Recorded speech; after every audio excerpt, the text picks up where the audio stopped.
রান্না চড়িয়ে দিয়েছিস দেখছি, বেশ ভালো। তা তোর সঙ্গে আমার একটু কথা ছিল পল্টু। কি কথা জেঠিমা, বলুন। বলতে ভারী লজ্জা করছে, তুই আবার কি মনে করবি।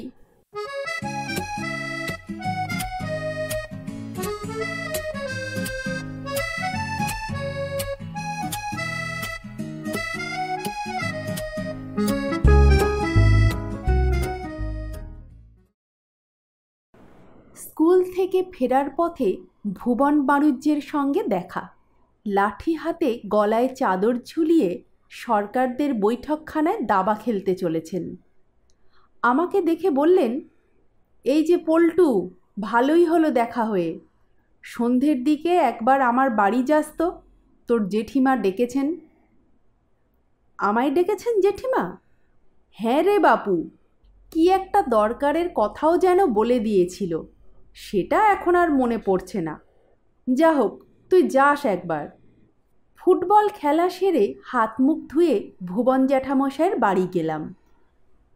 জেঠিমা আমাকে দেখে খুশি হয়ে বললেন, এই যে তুই এসেছিস, সব শুনেছিস তো কর্তার কাছে? আজ্ঞে না জেঠিমা, উনি শুধু বললেন আপনি ডেকেছেন। কেন, তা বলেনি? না তো, বললেন কি একটা দরকারের কথা ছিল, কিন্তু ঠিক মনে করতে পারছেন না। আরামের নিঃশ্বাস ফেলে জেঠিমা বললেন, থাক, তাহলে সব ঠিকই আছে। তাই ভাবি, কর্তাকে বলতে না বলতেই তোকে গিয়ে সব খবর দিয়েছেন মনে করে। এ কর্তার হলো কি, শরীর খারাপ করলো না তো? তা দেখছি ঠিকই আছে, আর্ধেক ভুলে গিয়েছেন। কি ব্যাপার জেঠিমা, কিছু হয়েছে? ভালোই ব্যাপার বাবা, সামনের আষাঢ়ে মিনুর বিয়ের দিন ঠিক হয়েছে। পাত্তর সেই আমতলার নিবারণ চাটুর্যের বড় ছেলে। এই বুধবার তারা মিনুকে আশীর্বাদ করতে আসবে, দুপুরে আসছে। আশীর্বাদ করে খাওয়া দাওয়া সেরে বিকেলে যাবে। পাত্তর পক্ষ বলে কথা, আমাদের মান সম্মান রাখবার ভার তোরই উপর বাবা পল্টু। সে আবার কি, মিনুদির বিয়ে হচ্ছে খুব ভালো কথা, বাণুজ্যেরা খাওয়ায় ভালো, কিন্তু মান সম্মান রাখার দায় আমার উপর কীরকম? বললাম, আমায় কি করতে হবে বলুন? বন্ধুদের নিয়ে আদর আপ্যায়ন? না না বাবা, সেসব নয়। সেদিন মাংসটা তোকে রাঁধতে হবে বাবা। গেল শীতে চড়ুই ভাতির দিন তুই যা মাংস রান্না করেছিলি, খেয়ে সারা গাঁয়ের লোক ধন্য ধন্য করেছিল। সেই রকমটা আরেকবার করতে হবে বাবা। জীবনে প্রথম খ্যাতির আস্বাদ পেয়ে, হোক সে খ্যাতি মাংস রান্নার, গৌরবে আমার বুক ফুলে উঠল। বললাম, এ আর বেশি কথা কি জেঠিমা, মিনুদির বিয়ে হবে, আমাদের কাজ তো করতেই হবে। কজনের জন্য রান্না জেঠিমা? পাত্তর পক্ষের লোক আসবে জনা 30, তার উপর বাড়ির লোক, গাঁয়ের 2-4 জন মুরব্বি, সব মিলিয়ে 60 জন মতো হবে। রামহরিকে বলা আছে সে মেদিয়ার হাট থেকে 2টো পাঁঠা কিনে আনবে আগের দিন। মশলা বাটা, যোগান দেওয়া সব লোক ঠিক করা আছে। তুই শুধু মনোযোগ দিয়ে রান্নাটা করবি। ঠিক আছে জেঠিমা, আমি সকাল 9টা নাগাদ চলে আসব। আপনি রামহরিদাকে বলবেন মাংসটা সাইজ মাফিক টুকরো করে আনতে। বুধবার পাড়ার কোনো ছেলে মেয়েই স্কুলে গেল না। কলকাতা থেকে অনেক দূরে বলেই বোধহয় আমাদের এখানেও এখনও মানুষে মানুষে ভালোবাসা বজায় আছে। 9টা বাজার বেশ কিছু আগেই ভুবন জ্যাঠার বাড়ি হাজির হয়ে দেখলাম রই রই কাণ্ড বেঁধে গিয়েছে। বিরাট উঠোনের উপর রোদ্দুর আড়াল করবার জন্য চট টাঙানো হয়েছে। মাটিতে বড় বড় 2টো উনুন খুঁড়ে তাতে কাঠ সাজানো হচ্ছে। ভুবন জ্যাঠার 10-12 জন প্রজা এসেছে কাজে সাহায্য করতে আর নেমন্তন্ন খেতে। প্রজা মানে এরা ভাগে জমি চাষ করে, কিন্তু জ্যাঠামশাই মানুষ ভালো, কখনো অন্যায্য তাগাদা করেন না, ঝগড়াঝাটি করেন না। সেজন্য এদের সঙ্গে তার সম্পর্ক খুব সুন্দর। ওদিকে বৈঠকখানা ভরে গিয়েছে বুড়ো মানুষদের ভিড়ে। ঘন ঘন কাঁচি সিগারেট চলছে। সবাই নানা রকম পরামর্শ দিচ্ছে। ভুবন জ্যাঠা সবাইকেই হ্যাঁ বলছেন। একদিকে 2জন লোক বসে শিলে তাল তাল মশলা বাটছে। আমি প্রথমে কিছুক্ষণ মাংস কাটার তদারক করলাম। তদারক করবার অবশ্য কিছুই ছিল না, কিন্তু আমি যে রান্নার ব্যাপারে একজন বিশেষজ্ঞ সেটা বোঝাবার জন্য মাংসের টুকরো মাঝারি রাখতে বললাম। মশলা যেন যথেষ্ট মিহি করে বাটা হয় সে বিষয়ে কর্মরত দুজনকে সতর্ক করে দিলাম। হাঁটুর উপর ধুতি পরা খালি গা 2-3 জন চাষাভুষো মানুষ একটু দূরে আমার দিকে সসম্ভ্রমে তাকিয়ে দাঁড়িয়ে রয়েছে। একজন অপরজনকে বলছে, এই দাদাবাবুকেই ডেকে এনেছে রান্নার জন্যি। অপরজন বলছে, বয়সটা কাঁচা মনে হতিছে না, পারবে তো? আরে পারবে রে পারবে, চলন বলন দেখ না, এলেম আছে। গৌরবে স্ফীত বুকে আমি উনুনে বিশাল কড়াই চাপিয়ে মাংস কষবার উদ্যোগ করতে লাগলাম। একজন যোগানদারকে ডেকে বললাম, হাতের কাছে কাঠ তৈরি রাখবে, সব সময় সমান আঁচ না হলে রান্না খারাপ হবে। দেখি না, অত মোটা নয়, মাঝারি কাঠ নাও, যাতে দিলেই জ্বলে ওঠে। লোকটা শ্রদ্ধায় অভিভূত হয়ে কাঠ জড়ো করতে লাগলো। কষবার সময় অবশ্য একটু ঝামেলা উপস্থিত হলো। চড়ুই ভাতিতে বড় জোর 15 কি 20 জনের রান্না করেছি। 60-70 জনের মাংস রাঁধবার অভিজ্ঞতা কখনো হয়নি। প্রায় শাবলের মতো মোটা খুন্তি দুহাতে ধরে নাড়তে গিয়ে 2-1 টুকরো মাংস কড়া থেকে ছিটকে আগুনে পড়ে গেল। যোগানদারটি বলল, এ হে বাবু, পড়ে গেল। গম্ভীরভাবে বললাম, পড়েনি, ইচ্ছে করেই ফেলেছি। ওকে বলে ব্রহ্মার ভুজ্জি। রান্না শুরু করবার সময় ঠাকুরকে নিবেদন করতে হয়। একটু দূরে দাঁড়িয়ে থাকা চাষি দুটির মধ্যে একজন তার সঙ্গীকে বলল, দেখলি তো কি বলেছিলেম তোরে, এলেমদার লোক। কায়দা করে হাতের এমন এক মোচড় দিলে ঠিক 4 টুকরো আখায় গিয়ে পড়ল। সন্ত্রস্ত হয়ে ভাবছি পরবর্তী দুর্ঘটনাটা কোন দেবতার নামে উৎসর্গ করা যায়। এমন সময় জেঠিমা এসে বললেন, রান্না চড়িয়ে দিয়েছিস দেখছি, বেশ ভালো। তা তোর সঙ্গে আমার একটু কথা ছিল পল্টু। কি কথা জেঠিমা, বলুন। বলতে ভারী লজ্জা করছে, তুই আবার কি মনে করবি। অবাক হয়ে বললাম, কি এমন কথা? বাবা, পাত্রপক্ষ যখন খেতে বসবে তখন মানে বলা হবে, মাংস রান্না করেছে আমাদের মিনু। কেমন? মেয়েদের বিয়ের ব্যাপারে এসব একটু করতে হয়, বুঝলি না? রাগ করিস না বাবা, তোরই তো দিদি। শহীদদের মনোভাব কেমন হয় বুঝতে পারলাম। তারাও তো নিজের জন্য কিছু করে না, দেশ স্বাধীন হতে হতে সাধারণত তারা দেয়ালে ছবি হয়ে যায়। বললাম, তাতে কি জেঠিমা, তাই বলবেন। জেঠিমা পাকা লোক, কাছাকাছি যারা দাঁড়িয়েছিল তাদের মুখে মুখে ব্যাপারটা বুঝিয়ে দিলেন। তারপর বড় ছেলে সুধাংশুকে বললেন, বাড়ির এবং পাড়ার যত ছেলেপুলে এসেছে তাদের এক জায়গায় করতে। মিনিট 5-এর মধ্যে সুধাংশুদা গোটা 17-18 বিভিন্ন বয়সের ছেলে মেয়েকে তাড়িয়ে নিয়ে এলেন। জেঠিমা হেঁকে বললেন, এই সব লাইন দিয়ে দাঁড়া। প্রথমে জেঠিমা তাদের দীর্ঘ একটা বক্তৃতার মাধ্যমে মূল বিষয়টি বোঝালেন। তারপর একে একে তাদের আলাদা করে করে তালিম দিতে লাগলেন। কিছুক্ষণের মধ্যেই প্রত্যেকে ব্যাপারটা মোটামুটি বুঝে গেল। কেবল গোল বাঁধল পাঁচু হালদারের ছোট ছেলেকে নিয়ে। ঢিলে হাফ প্যান্ট কোমরের কাছে মুঠিয়ে ধরে নাক টানছিল আর বুঝতে না পারার দৃষ্টিতে ঘটনাবলীর উপর নজর রাখছিল। সব শেষে জেঠিমা তার সামনে গিয়ে বললেন, এই কুচো, বল আজ মাংস কে রান্না করেছে? ফোঁ করে নাক টেনে কুচো বলল, পল্টুদা।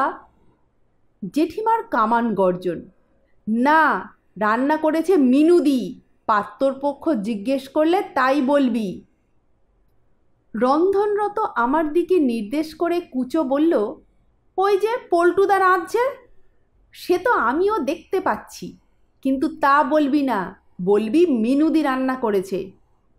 কুচো মাথা হেলিয়ে সম্মতি জানালো। ও মাথা হেলালে চলবে না, কে মাংস রেঁধেছে জিজ্ঞাসা করলে কি বলবি? মিথ্যে কথা বলবো। এক মুহূর্তের জন্য জেঠিমার মুখখানা কেমন যেন দেখালো। তারপর সামলে নিয়ে তিনি বললেন, পাকামি করিস না, শুধু যা বলতে বলেছি তাই বলবি। এদিকে আমি এক মনে মাংস কষে চলেছি। চারিদিকে গ্রাম্য মানুষদের একটা ভিড় তৈরি হয়েছে। তারা আমার রন্ধন পদ্ধতি সম্বন্ধে নানা রকম সশ্রদ্ধ মন্তব্য করছে। কঠিন কাজে হাত দিয়েছি সেটা বুঝলাম মাংসে জল দেবার পরে। ছ্যাক করে একটা শব্দ হয়েই কড়া জুড়ে বুজবুজ করে ফেনা উঠতে লাগলো। হাতা দিয়ে যত কেটে ফেলে দিই তাতে আরও ফেনা বাড়ে। জলটাও বেশি দেওয়া হয়ে গেল কিনা কে জানে। ঝোলে কোনো রং ধরল না। কড়াইয়ের প্রায় কানায় কানায় ভর্তি ফ্যাকফ্যাকে ঝোল, আর তার মধ্যে প্রচুর ফেনা। সাহস বজায় রাখার আপ্রাণ চেষ্টা সত্ত্বেও বোধহয় আমার মুখের ভাবে কিছু একটা ফুটে উঠে থাকবে, কারণ একটু পরেই দেখি কে একজন জেঠিমাকে ডেকে নিয়ে আসছে। কড়ার দিকে একবার দৃষ্টিপাত করেই তার মুখ কাঁদো কাঁদো হয়ে গেল। আমার মিনুর কি হবে বাবা পল্টু? ছেলের বাবা যে শুনেছি বড্ড খেতে ভালোবাসে। মাথা নিচু করে আস্তে আস্তে বললাম, একটা উপায় আছে জেঠিমা। জেঠিমা দৈববাণী শুনতে পাওয়ার মতো মুখ করে আমার দিকে তাকালেন। বললাম, আপনি বরং নিমন্ত্রিতদের বলুন মাংসটা আমিই রেঁধেছি, তাহলে দোষ কেটে যাবে। ওদের সামনে রান্না গোলমাল করে ফেলার জন্য বকাবকিও করতে পারেন, আমি তাতে কিছু মনে করব না। জেঠিমার মুখ উজ্জ্বল হয়ে উঠল। বুঝলাম কথাটা মনে ধরেছে। পেছন ফিরে তিনি হাঁক দিলেন, সুধাংশু, ছেলেপুলেদের আবার ধরে নিয়ে আয়। বাচ্চা কাচ্চাগুলোকে পাকড়াও করে আনবার ফাঁকে সমবেত জনসাধারণকে পরিবর্তিত পরিস্থিতি সম্বন্ধে সচেতন করবার জন্য জেঠিমা যেই ওহে বাবা সকল বলে শুরু করতে গিয়েছেন, অমনি চালাক চেহারার একজন শুটকোপনা লোক বলে উঠল, আর বলতে হবে না মা ঠাকরুন, মোরা বুঝে গিয়েছি। বাচ্চারা এসে আবার লাইন দিয়ে দাঁড়ালো। জেঠিমা তাদের বললেন, বলতো মাংস কে রান্না করেছে? সবাই সমস্বরে বলে উঠল, মিনুদি। জেঠিমা হুঙ্কার দিয়ে বললেন, না, মাংস রান্না করেছে পল্টুদা, ভালো করে বুঝে নে। এই পরিবর্তিত আদেশে বেশ একটা জটিলতার সৃষ্টি হলো। বাচ্চারা ওর মুখের দিকে তাকাতে লাগলো, কিন্তু জেঠিমার নেতৃত্বের কোনো তুলনা হয় না। 5-7 মিনিটের মধ্যে তিনি সবাইকে বুঝিয়ে বকে ভুলিয়ে এবং ধমক দিয়ে নতুন তালিমে দীক্ষিত করলেন। গোল বাঁধল ভুবন জ্যাঠাকে নিয়ে। সুধাংশুদা গিয়ে তাকেও ডেকে আনল। তিনি এসে হাসি মুখে বললেন, কি গো, কি হলো, আবার ডাক পড়েছে কেন? তুমি ভেবেছ আমি বুঝি এরই মধ্যে সব ভুলে মেরে দিয়েছি? তোমরা যতটা মনে করো আসলে আমি ততটা নই। মাংস কে রান্না করেছে সেই কথা জিজ্ঞেস করবে তো? কেন, মাংস রান্না করেছে আমাদের মিনু, হলো তো। জেঠিমা ঠান্ডা চোখে তাকিয়ে থেকে ভুবন জ্যাঠার উচ্ছ্বাস কমতে দিলেন। তারপর বললেন, হয়েছে?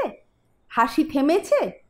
উহ, এক এক সময় ভাবি আমি মরলে তোমার কি দশা হবে। শোনো, মাংস রেঁধেছে পল্টু, মিনু নয়। ভুবন জ্যাঠার মুখের হাসি মিলিয়ে গেল। তিনি বললেন, সে কি, কিন্তু আগে যে। আগের কথা ছাড়ো, এখন এই বলতে হবে। যাও, ভালো করে ঠিক করে নাও। ভুবন জ্যাঠা বিহ্বল চোখে তাকিয়ে মাথা চুলকোতে চুলকোতে বৈঠকখানার দিকে চলে গেলেন। বাচ্চারাও এদিক ওদিক ছড়িয়ে গেল। আমি এক মনে রান্না করতে লাগলাম। কিছুক্ষণের মধ্যে বাড়তি জলটুকু ফুটে কমে যেতে একটা ব্যাপার লক্ষ্য করলাম। রান্নায় বেশ রং ধরে আসছে। জল বেশি দেওয়ার জন্যই হোক বা অন্য যে কারণেই হোক, ঝোলের যে বিবর্ণ ভাবটা ছিল, জল কমে আসতেই তা কেটে গিয়ে চমৎকার লালচে রং ধরল। দারুণ গন্ধ বেরোতে শুরু করলো। বাহ, তাহলে তো ভুল কিছু করিনি। মুগ্ধ চোখে নিজের সৃষ্টির দিকে তাকিয়ে রইলাম। চোখের সামনেই ঝোলের রং ভালো থেকে ভালোতর হতে লাগলো। এই সুসংবাদও বিদ্যুৎ বেগে সর্বত্র প্রচারিত হলো।